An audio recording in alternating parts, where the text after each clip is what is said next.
तो ईरान पर अमेरिका के हमले की आशंका काफी बढ़ गई है। ताजा रिपोर्ट्स के मुताबिक अमेरिका का aircraft carrier USS Abraham Lincoln Hind महासागर होते हुए मध्य पूर्व की तरफ बढ़ चला है।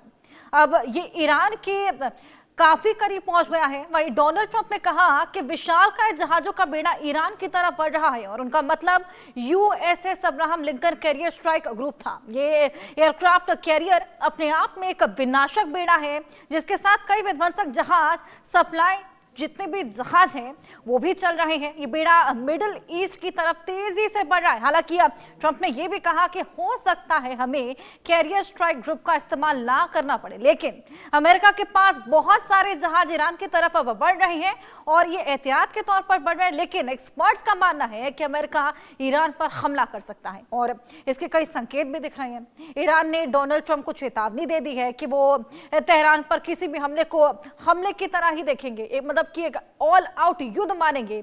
ईरान के सीनियर अधिकारी का भी ये कहना है कि इस बार हम किसी भी हमले, चाहे वो लिमिटेड हो, अनलिमिटेड हो, सर्जिकल हो, काइनेटिक हो या वो उसे कुछ भी हो, लेकिन उसे हमारे खिलाफ पूरी तरीके से युद्ध मानेंगे और हम इसका जवाब सबसे सही और कड़े तरीके से देंगे।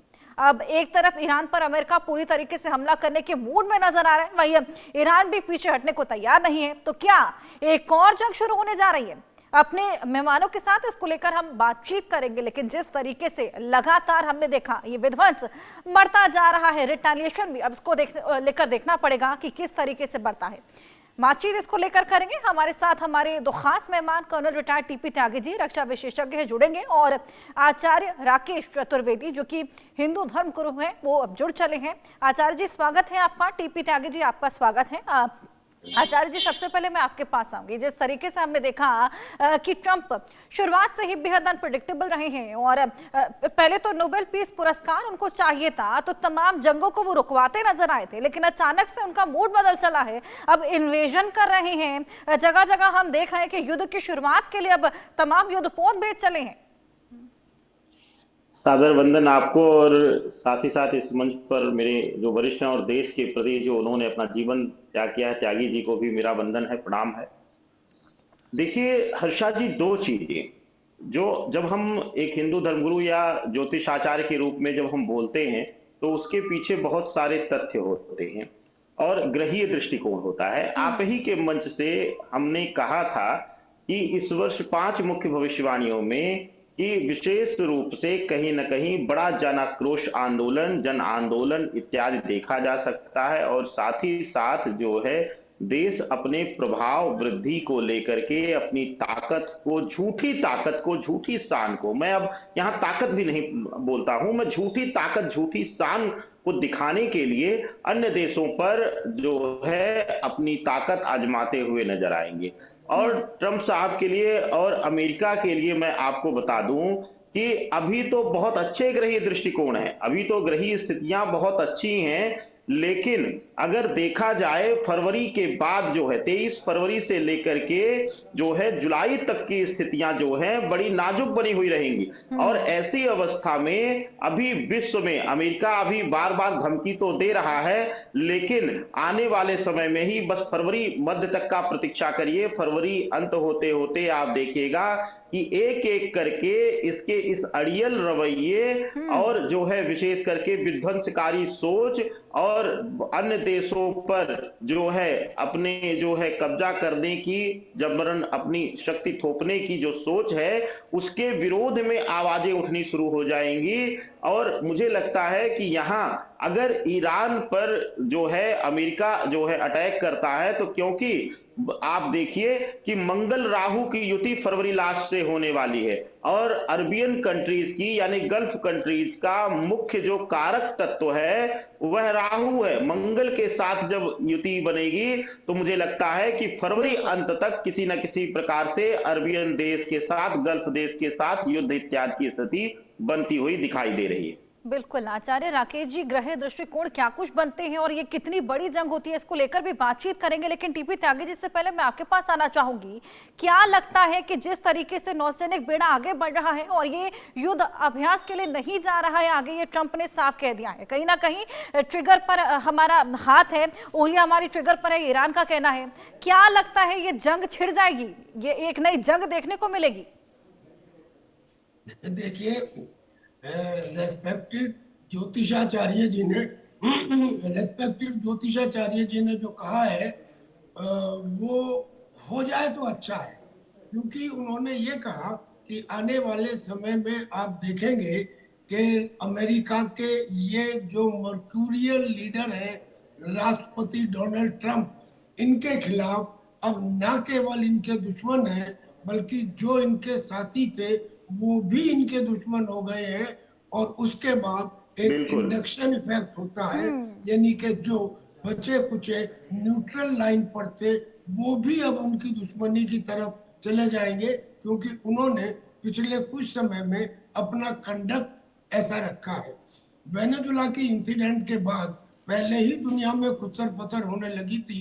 अब उन्होंने उसके बाद ग्रीनलैंड पे, मैक्सिको पे, कोलंबिया पे, क्यूबा पे, इन सब के ऊपर अपनी नजरें डाली। और फिर हद यहाँ तक हो गई कि नेटो कंट्रीज को भी उन्होंने ये कह दिया कि मेरे बिना तुम्हारा अस्तित्व नहीं है।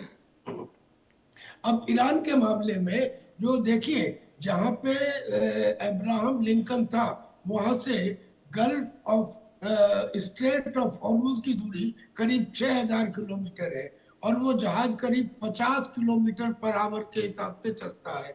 यानी कि अगर इस स्पीड से अंदाजा लगाया जाए तो आज तक वो आ जाना चाहिए था। ईरान के नजदीक हो सकता है कि और अगले 24 घंटे में आ जाए, कहीं अगर बीच में रुक के आया होगा। अब वो एक अकेला कैरियर स्ट्राइक ग्रुप नहीं है, उसके साथ में डेस्ट्रॉयर्स है, और वो जो डेस्ट्रॉयर्स है वो गाइडेड मिसाइल के साथ लेस है। और केवल ये नहीं है, उन्होंने अपने B2 स्ट्रेटेजिक स्टेल्थ बॉम्बर्स तैनात किए दिएगो गार्सिया में, रिफ्यूलर तैनात किए, न केवल वहां जॉर्डन में तैनात किए, यूनाइटेड अरब एमिरेट्स में तैयार किए, तैनात किए। यानी कि एक किस्म से उन्होंने ईरान को चारों तरफ से घेर लिया, और ऐसी स्थिति आ गई कि बस द मोमेंट आई से रेडी टू गो अटैक हो जाएगा। लेकिन अब इसके अपोजिट ईरान ने भी ये कह दिया। ईरान जब पिछले 12 दिन का युद्ध हुआ था, उस समय से आज की तारीख में अगर लोकल विद्रोह को छोड़ दें तो वो हथियारों के मुकाबले ज्यादा ताकतवर साबित हुआ है, निकला है।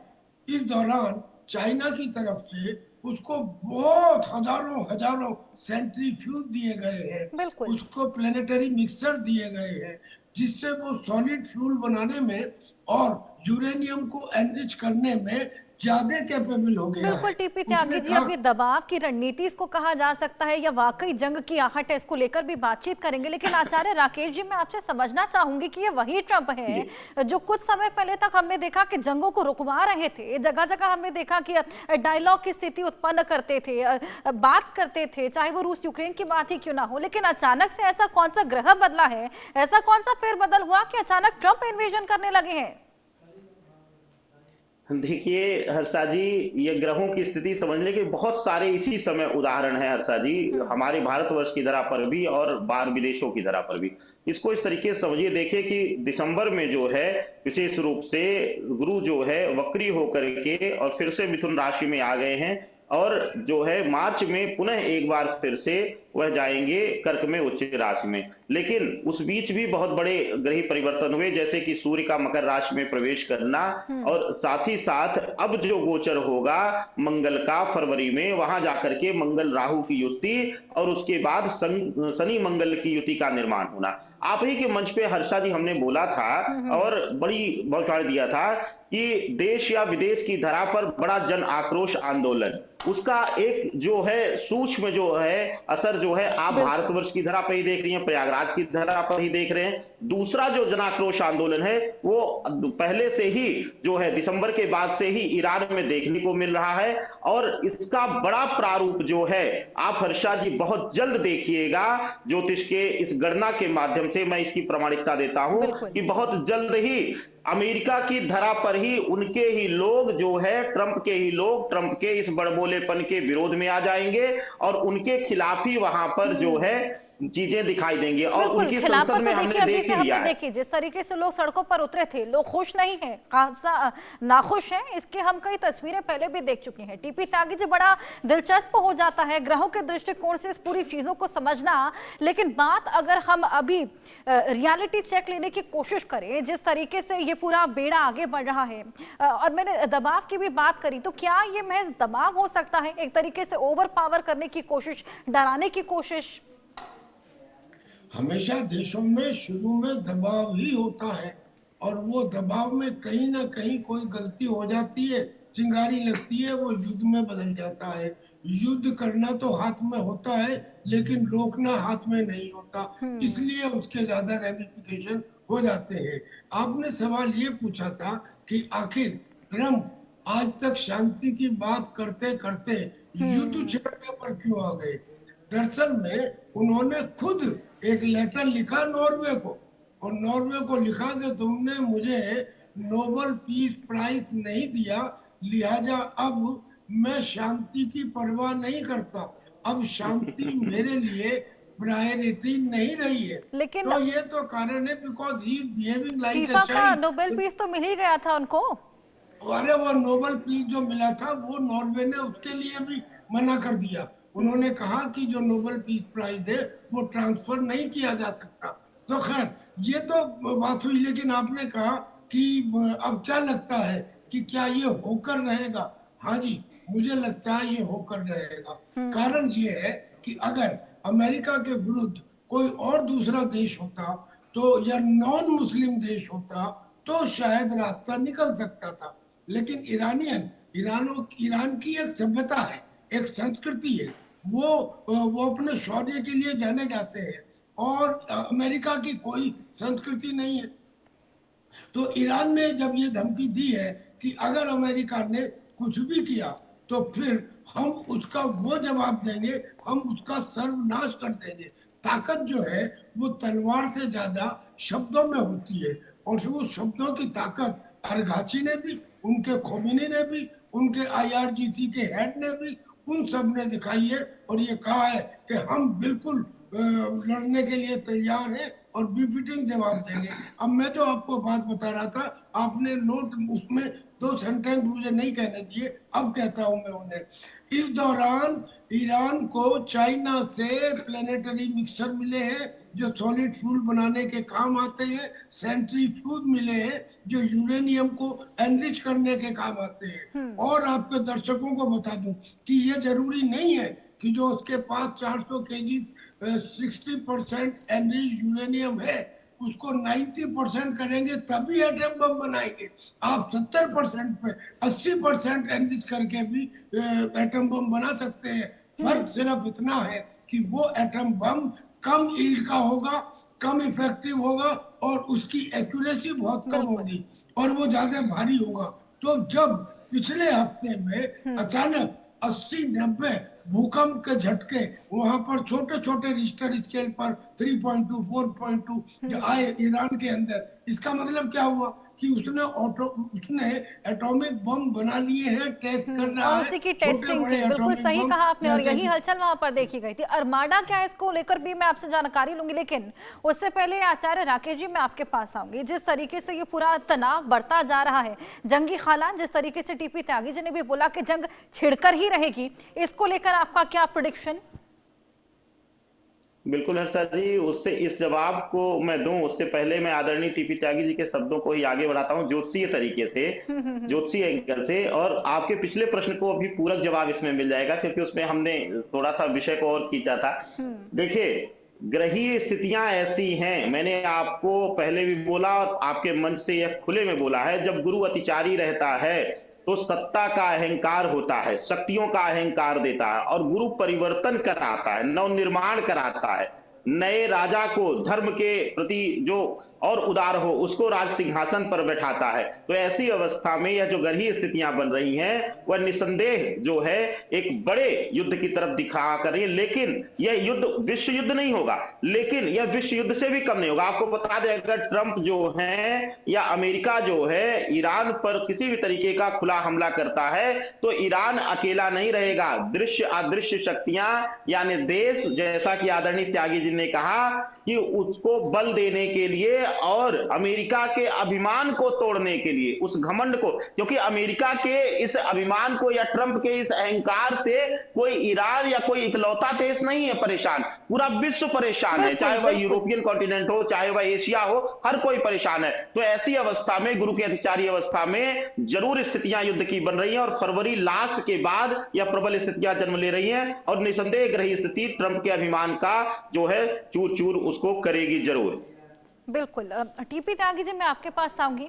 अरमाडा क्या है जिसको लेकर ईरान को लगातार चेतावनियां हम देख रहे हैं ट्रंप देते हुए नजर आ रहे हैं। हालांकि हमने देखा कि ईरान में अली रहबर की फांसी भी आज दी गई थी। कहीं ना कहीं एक स्ट्रॉन्ग मैसेज उन्होंने अमेरिका को दिया है कि हम झुकने नहीं वाले हैं। ऑल आउट ये वॉर हो चला है। अब ये ईरान का कहना है, अरमाडा के बारे में भी समझाइएगा।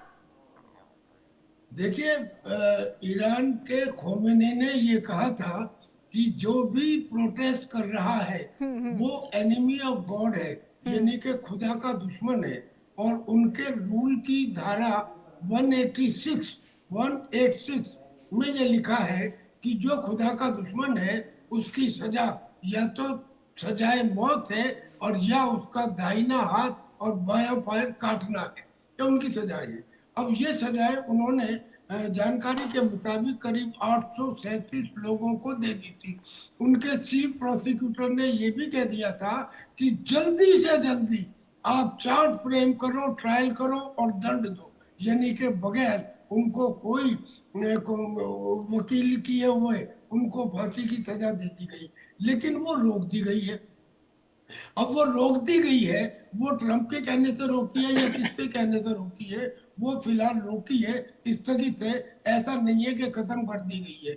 लेकिन ट्रंप ने कहा कि चूंकि ऐसा किया है लिहाजा मैं अटैक को डिले करता हूँ। असलियत में अटैक को डिले इसलिए किया गया क्योंकि इजराइल ने मना किया। इजराइल के पास पैट्रियट सिस्टम में भी और थर्ड सिस्टम में भी इंटरसेप्टर मिसाइल कम पड़ गई थी। जब अमेरिका ने अब उनके पास वो पहुंचा दी है, यानी कि अमेरिका पूरी तरह से इक्विप हो चुका है। और उधर ईरान भी इक्विप हो चुका है, क्योंकि पिछले हफ्ते जो अर्थक्वेक आए हैं उसे पता लग गया है कि वो कहे या ना कहे, लेकिन छोटे बड़े कुछ टैक्टिकल एटॉमिक बम उसने यकीनन बना लिए हैं, वरना ये टेस्ट की वजह से भूकंप ना आया होता। ऐसी स्थिति में जब उसके टैक्टिकल न्यूक्लियर बम का पता अमेरिका को महसूस होगा तो ये युद्ध को रोकने का भी कारण बन सकता है।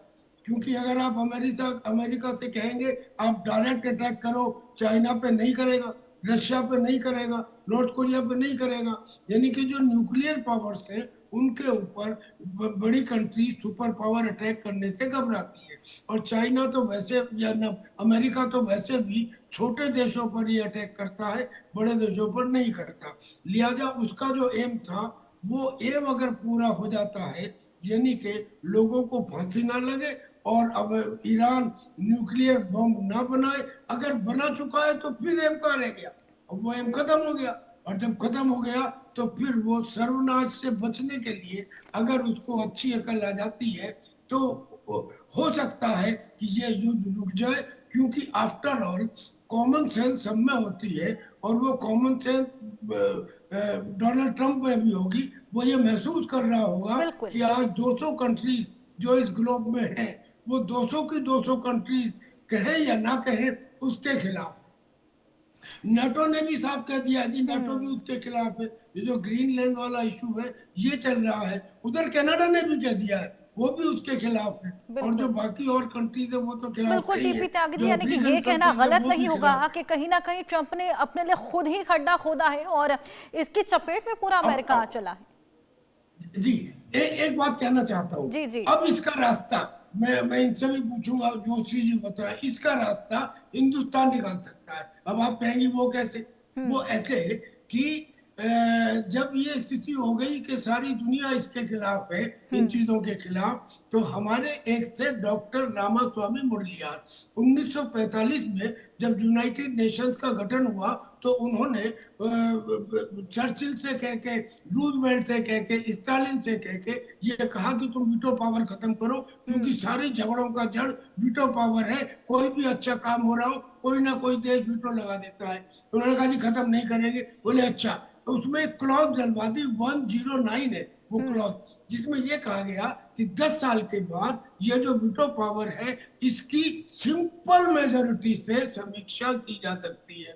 अब अगर हिंदुस्तान, चूंकि डॉक्टर रामास्वामी मुरलियार हिंदुस्तान के प्रतिनिधि थे, तो उनकी बात को आगे बढ़ाने के लिए जनरल असेंबली में ये प्रस्ताव रखे कि ये वीटो पावर खत्म होनी चाहिए, उसे 2/3 कंट्रीज इमीडिएटली हाँ कहेंगी, और वो हाँ कहेंगी तो एक जो राड की जड़ है इसके ऊपर शायद प्रहार किया जा सके, यानी कि एक रे ऑफ होप है, और वो हिंदुस्तान के हाथ में है, क्योंकि हमें ने शुरू की थी। बिल्कुल, खैर इसमें कोई दो राय नहीं है कि पूरे विश्व भर को इस दृष्टिकोण आपका भी हम जानना चाहेंगे एस्ट्रोलॉजी के हिसाब से कि भारत पर क्या कुछ इम्पैक्ट रहेगा। देखिए, आदरणीय त्यागी साहब ने बिल्कुल सही कहा कि भारत की भूमिका यहाँ महत्वपूर्ण हो जाती है, लेकिन क्योंकि गुरु अतिचारी है और गुरु अतिचारी के प्रभाव में जो है वह कई जगहों पर दोनों सत्ताओं के बीच में जो है वह टकराव और अहम की भूमिका भी ला देता है, यानी कि झुकने या झुकाने की भूमिका भी ला देता है। तो ऐसी अवस्था में थोड़ा सा यहाँ पर, जैसा कि हम लोग अभी भी देख रहे हैं, कहीं ना कहीं एक टकराव बनी हुई है। और भले मुस्कुरा करके दोनों जो है, चाहे हमारे प्रधानमंत्री चाहे ट्रंप साहब जरूर बोलें कि मोदी जी हमारे अच्छे मित्र हैं, लेकिन उस मित्रता की मिठास और खटास दोनों उस मुस्कुरान के पीछे देखी जा रही है। आचार्य राकेश जी, किस तरीके से बार बार टैरिफ की धमकियां देखने को मिली?